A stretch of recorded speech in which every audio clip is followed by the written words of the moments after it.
Il faut absolument que tout change. Et ça doit commencer par soi-même. Comme vous, je fréquente mes camarades humains au quotidien, au travail, dans la rue et sur cette planète en général, ce qui peut paraître logique. Et je vois assez souvent un comportement qui m'intrigue, qui m'énerve un peu et que je trouve toxique à haute dose. Le fait de se plaindre de tout et de rien. La vie est dure. J'ai des horaires difficiles. Je ne dors pas assez. Je m'ennuie. Je me sens seul. Bien sûr, c'est normal de se plaindre. Et on ne va pas garder ça dans son cœur, on l'extériorise pour s'en débarrasser symboliquement. En plus de ça, ça arrive à tout le monde, ça m'est arrivé aussi. Cependant, il y a une catégorie de personnes qui se plaignent tout le temps.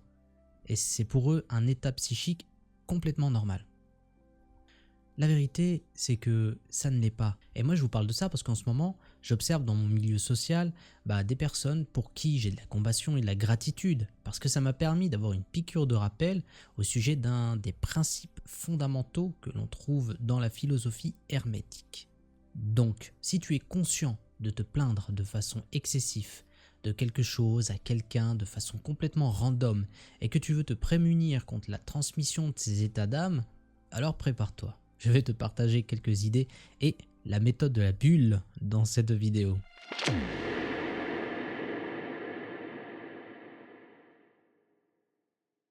Le verbe possède un pouvoir insoupçonné. Par la parole, on met en action des choses. Par la pensée, on met en place un contexte émotionnel ou intellectuel.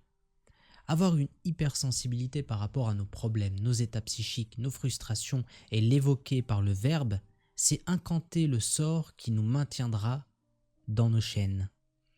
Heureusement, il y a le Kybalion, qui nous donne un principe qui est celui du mentalisme. Le tout est esprit, l'univers est mental, que je traduirais plutôt dans le langage du 21e siècle par tout est conscience. Pour ceux qui ne connaissent pas le Kybalion, il s'agit d'un ouvrage rédigé en 1908 et qui prétend exposer des principes provenant de l'ancienne tradition ésotérique égyptienne. On peut légitimement douter de ça parce que dans les années 1900, il y a des ordres initiatiques qui ont été créés et souvent ils disaient qu'ils étaient l'héritage de grandes autres traditions antiques comme l'Atlantide. Et ça, c'est peut-être juste un coup marketing comme on peut l'utiliser quelquefois pour nos entreprises en disant on est là depuis 1908 à faire du pain et des baguettes où cette entreprise existe depuis tant d'années alors qu'au final, c'est pas forcément vrai. Dans tous les cas, ce premier principe nous dit quoi ? Il nous dit que l'univers est créé par l'esprit, et c'est une idée qu'on évoque souvent sur cette chaîne, que l'univers est peut-être une projection d'une plus grande conscience, ou que nous partageons tous un rêve consensuel que nous prenons pour la réalité. Dans tous les cas, le monde physique, le cosmos en général, est généré de façon conscientielle. Donc si l'univers est produit par la conscience, et que nous sommes une conscience aussi de notre côté, alors nous avons potentiellement le pouvoir d'influer sur l'univers, ou tout au moins dans l'univers local, c'est-à-dire notre environnement immédiat. Du coup, le problème de voir la vie sous le prisme de la frustration permanente et le stress vous amène à générer plus de frustration et de stress. C'est une machine qui s'auto-alimente et l'environnement subtil, le champ akashique, le domaine, la matière epsilon, réagit à la moindre fluctuation de vos pensées et de vos émotions. Comprenez alors que vous avez un pouvoir immense. Vous pouvez littéralement décider de votre état intérieur et non le contraire.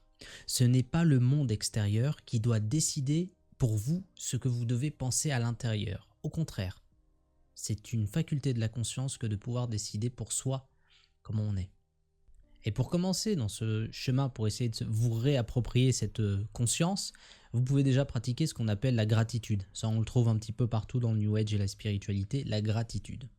Mais en vrai, c'est hyper efficace. Pourquoi ?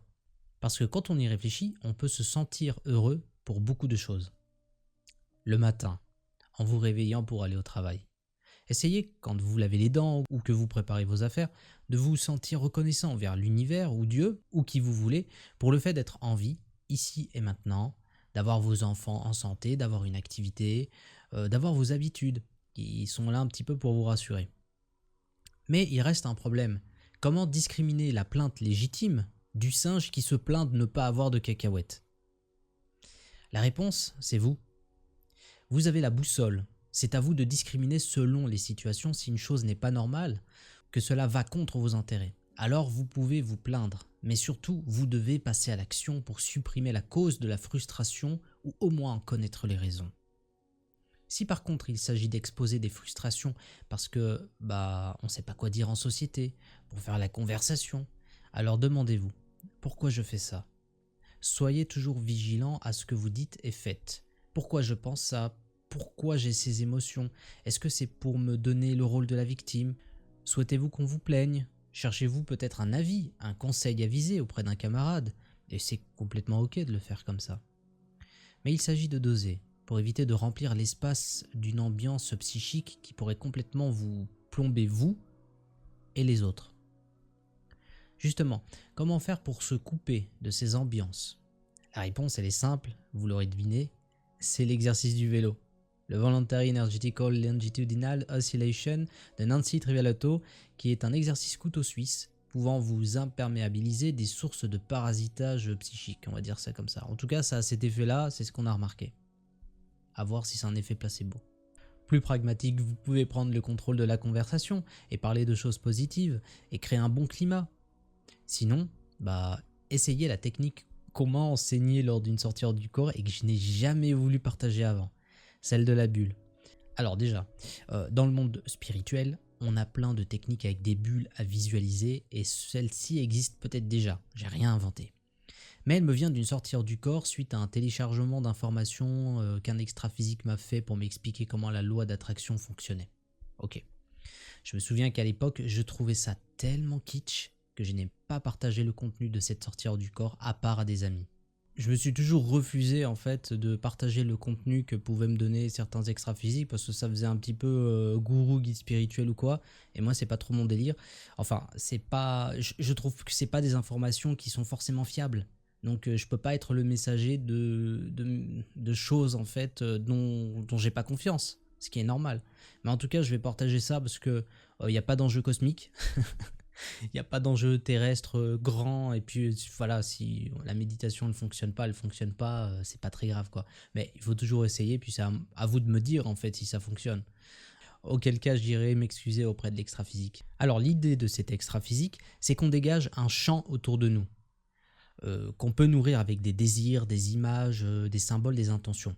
Le but, c'est que le champ soit une espèce de bulle, et qu'à l'intérieur, on condense un désir précis, en utilisant tout ce qu'on peut, imagination visuelle, kinesthésique, symbole, tout.